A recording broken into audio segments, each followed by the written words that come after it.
അതിലേക്ക് വരാം. നമുക്ക് ആ വിഷയത്തിലേക്ക് കടക്കുന്നതിന് മുമ്പ് ഡോക്ടർ പ്രേംകുമാർ, ഞാനും വ്യക്തിപരമായിട്ട് വിചാരിക്കുന്നത് കുടുംബാംഗങ്ങളെ വേദനിപ്പിച്ചുകൊണ്ടോ അല്ലെങ്കിൽ ശ്രീ ഉമ്മൻചാണ്ടിയെ അത്യന്തം സ്നേഹിക്കുന്ന ഒരുപാട് പൊതുപ്രവർത്തകരെ വേദനിപ്പിച്ചുകൊണ്ടോ ഉള്ള ഒരു ചർച്ചയും ഇതിനകത്തുണ്ടാകരുത് എന്ന് തന്നെയാണ്. പക്ഷേ അദ്ദേഹത്തിന് ചികിത്സ നിഷേധിക്കപ്പെടുന്നുണ്ടെങ്കിൽ അതിലും വലിയ മറ്റൊരു വിഷമകരമായിട്ടുള്ള ഒരു അവസ്ഥ അദ്ദേഹത്തെ സ്നേഹിക്കുന്ന ലക്ഷക്കണക്കിന് വരുന്ന കോൺഗ്രസ് പ്രവർത്തകർക്ക് ഉണ്ടാകാനില്ല. അപ്പോൾ ഈ സഹോദരൻ ഉൾപ്പെടെ 42 ബന്ധുക്കളുടെ നിവേദനമാണ് മുഖ്യമന്ത്രിയുടെ മുന്നിലെത്തിയിരിക്കുന്നത്, പരാതിയായി എത്തിയിരിക്കുന്നത്, സ്വന്തം സഹോദരൻ ഉൾപ്പെടെ. അത് എത്രത്തോളം ഗൗരവതരമാകും?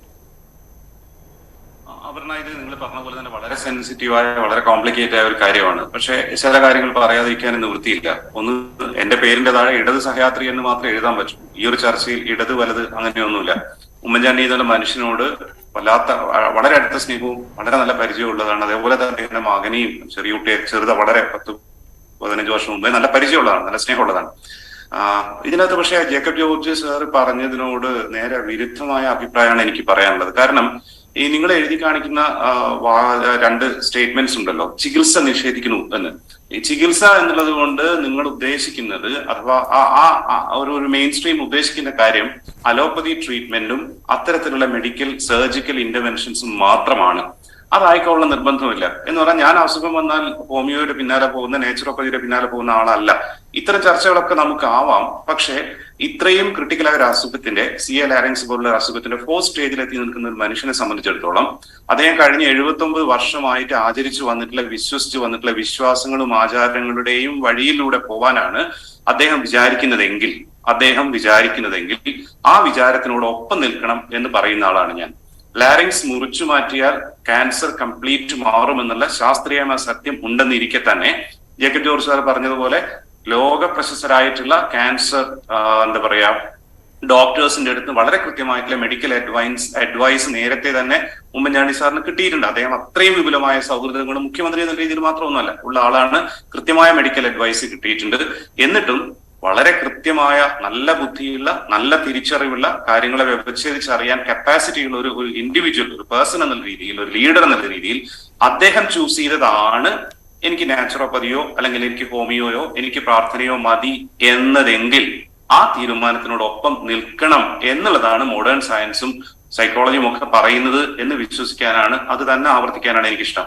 കാരണം അദ്ദേഹം എടുക്കുന്ന തീരുമാനം, അതായത് കീമോതെറാപ്പി വേണ്ടതില്ല എന്നോ സർജറി വേണ്ടതില്ല എന്നോ, ശബ്ദം പോയിട്ട് രോഗം മാറിയിട്ട് എനിക്ക് ജീവിക്കേണ്ടതില്ല, അടഞ്ഞ ശബ്ദത്തോടെ ആവുന്നത്ര കാലം ജീവിച്ചാൽ മതി എന്ന് 4th സ്റ്റേജിൽ CA ലാരിങ്സിൽ ഒരു പേഷ്യന്റ് തീരുമാനിക്കുകയാണെങ്കിൽ ആ തീരുമാനത്തോടൊപ്പം നിൽക്കുക എന്നുള്ളതാണ് ഏറ്റവും അടുത്തുള്ള ആളുകൾ ചെയ്യേണ്ട കാര്യം. പക്ഷെ ഇവിടെ നിങ്ങൾ അതൊരു വ്യക്തിപരമായിട്ടുള്ള ഒരു സെന്റിമെന്റ്സ്, എനിക്കത് മനസ്സിലാക്കാം ശ്രീ ഡോക്ടർ പ്രേംകുമാർ. അതൊരു വ്യക്തിപരമായ സെന്റിമെന്റ്സ്, ഒരു കുടുംബത്തിന്റെ സ്വാതന്ത്ര്യം, ഒരു വ്യക്തിയുടെ സ്വാതന്ത്ര്യം, അതൊക്കെ ശരിയാണ്. പക്ഷേ അദ്ദേഹം എന്ന് പറയുന്നത് അങ്ങനെ ഒരു വ്യക്തിയോ അല്ലെങ്കിൽ അങ്ങനെ ഒരു വ്യക്തിയിലേക്ക് ചുരുക്കുകയോ ചെയ്യേണ്ട ഒരാളല്ലാത്തൊരു സാഹചര്യമുണ്ട്.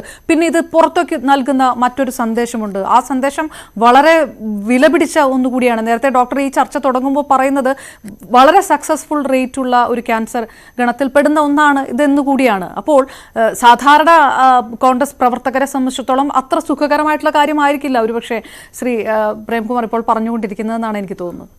അല്ല, ഡോക്ടർ തന്നെ പറയുന്ന ഒരു കാര്യം ഏത് സ്റ്റേജിൽ ഇത് ഡിറ്റക്ട് ചെയ്യപ്പെടുന്നു എന്നുള്ളതാണ്.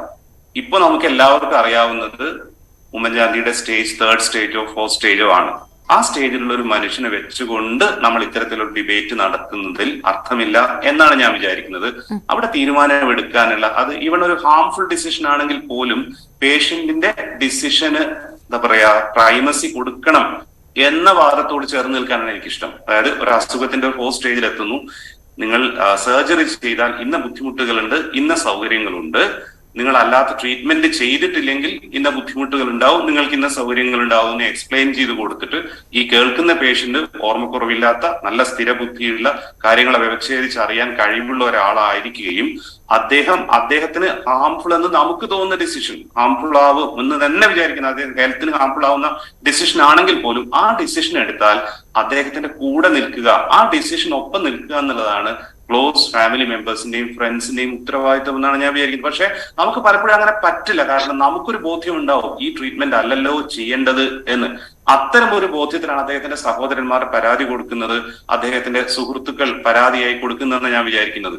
അതായത് ഉമ്മൻചാണ്ടിക്ക് ഈ ട്രീറ്റ്മെന്റിനോട് അദ്ദേഹം ഹാപ്പി ആണെങ്കിൽ, സാറ്റിസ്ഫൈഡ് ആണെങ്കിൽ, അദ്ദേഹത്തിന്റെ മുകളിൽ ഇങ്ങനെയുള്ള ഇപ്പോഴുള്ള ട്രീറ്റ്മെന്റ്, അത് പ്രാർത്ഥനയാവട്ടെ പച്ചമരുന്നാവട്ടെ, അത് തെരഞ്ഞെടുക്കാൻ ഒരു വിധത്തിലുള്ള സമ്മർദ്ദവും ഉണ്ടാവുന്നില്ല എങ്കിൽ പിന്നെ അതിൽ മൂന്നാമതൊരാൾക്ക് ഗവൺമെന്റിനടക്കം ഇടപെടുന്നതിൽ ശരിയില്ല എന്നാണ് ഞാൻ വിചാരിക്കുന്നത്. ശാസ്ത്രീയമായ ട്രീറ്റ്മെന്റ്, അശാസ്ത്രീയമായ treatment, allopathy, modern medicine, ancient medicine, ഇതിനെ പറ്റിയൊക്കെയുള്ള ചർച്ചകളും കാര്യങ്ങളൊക്കെ നടക്കട്ടെ. പക്ഷെ അത് ഈ സ്റ്റേജിലുള്ള ഒരു മനുഷ്യനെ അതിന്റെ ഇടയിൽ വെച്ചുകൊണ്ട് അത് ഏത് മനുഷ്യനായിരുന്നാലും ചെയ്യരുതെന്നാണ് വിചാരിക്കുന്നത്. ഇനി ഇത്തരത്തിലുള്ള ചർച്ചയും വിവാദവും കേരളത്തിൽ ആദ്യമായിട്ടൊന്നും അല്ല ഉണ്ടാവുന്നത്. സാധാരണ മനുഷ്യരുടെ കേസിൽ ഇഷ്ടം പോലെ ഉണ്ടാവുന്നതാണ്. പേഴ്സണലി 2 വട്ടമെങ്കിലും വളരെ ക്ലോസ് റിലേറ്റീവ്സ് ക്രിട്ടിക്കലായ ഇല്ലസ് വന്നപ്പം ഞാനിത് ഫേസ് ചെയ്തിട്ടുണ്ട്. കാരണം കുടുംബത്തിൽ 4 പേരുള്ളതിൽ 2 പേരുടെ അഭിപ്രായം ഒന്നായിരിക്കും, 2 പേരുടെ അഭിപ്രായം വേറൊന്നായിരിക്കും. 2 പേർക്കും അവരുടേതായ ന്യായങ്ങൾ ഉണ്ടാവും. കുഞ്ഞാണ്ടിയുടെ സഹോദരൻ പറയുന്നത് ശരിയാണ്. അദ്ദേഹത്തെ സംബന്ധിച്ചിടത്തോളം ട്രീറ്റ്മെന്റ് എന്ന് പറഞ്ഞാൽ കീമോതെറാപ്പിയാണ്. ഉമ്മൻചാണ്ടിയെ സംബന്ധിച്ചിടത്തോളം ട്രീറ്റ്മെന്റ് എന്ന് പറഞ്ഞാൽ പ്രാർത്ഥനയോ അല്ലെങ്കിൽ വേറെ എന്തെങ്കിലും പച്ചമരുന്നോ ആയിരിക്കാം. അതിൽ അദ്ദേഹം അദ്ദേഹം കമ്പോസ്റ്റ് ആണെങ്കിൽ, കൂൾ ആണെങ്കിൽ, ഹാപ്പി ആണെങ്കിൽ അത് ചെയ്തു കൊടുക്കുകയാണ് ഈ സ്റ്റേജിലുള്ള ഒരു പേഷ്യന്റിന്റെ കേസിൽ നമ്മൾ ചെയ്യേണ്ടത് എന്നാണ് എന്റെ അഭിപ്രായം. ഉമ്മൻചാണ്ടിയുടെ ചോയ്സ് അതാണ് എന്നറിഞ്ഞുകൊണ്ട്, അല്ലാതെ അദ്ദേഹത്തിന് ചികിത്സ കൊടുക്കേണ്ട എന്ന രീതിയിൽ അദ്ദേഹത്തിന്റെ മക്കളോ ഭാര്യയോ ചെയ്യുന്നുവെന്നോ, അദ്ദേഹത്തിന്റെ ചികിത്സാ ചെലവുമായി ബന്ധപ്പെട്ട് പാർട്ടിയുമായി എന്തെങ്കിലും പ്രശ്നമുണ്ടെന്നോ, സർക്കാർ അദ്ദേഹത്തിന്റെ വേണ്ട പ്രൊട്ടക്ഷൻ നൽകുന്നില്ല എന്നും ഒരു മനുഷ്യനും ഒരാൾക്കും പരാതിയില്ല. മാത്രമല്ല ഉമ്മൻചാണ്ടിക്ക് അസുഖമാണെന്നുള്ളത് ഈവൻ എന്താ പറയാ, അപർണ പറയുന്ന പോലെ കോൺഗ്രസ്സുകാരുടെ മാത്രം സങ്കടമൊന്നും അല്ല.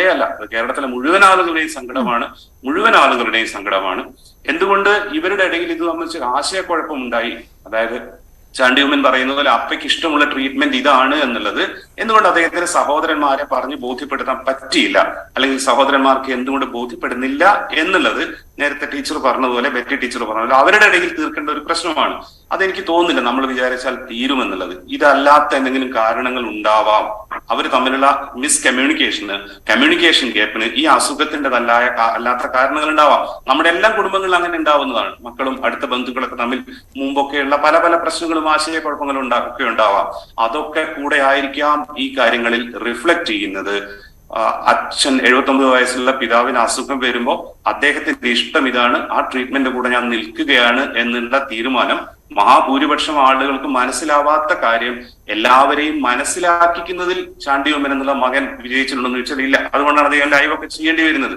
പക്ഷെ അതിന്റെ പേരിൽ അദ്ദേഹം ചെയ്യുന്നത് ശരിയല്ല എന്നോ ഉത്തരവാദിത്വമില്ല എന്നൊന്നും പറയുന്നത് ശരിയല്ല.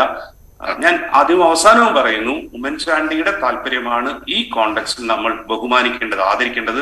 മറ്റു ചർച്ചകളും ക്യാമ്പയിനുകളൊക്കെ മറ്റൊരു കോണ്ടെക്സ്റ്റിലേക്ക് മാറ്റിവെക്കണം എന്നാണ് എനിക്ക് പറയാം. ഓക്കെ, ഞാൻ തിരികെ എത്താം.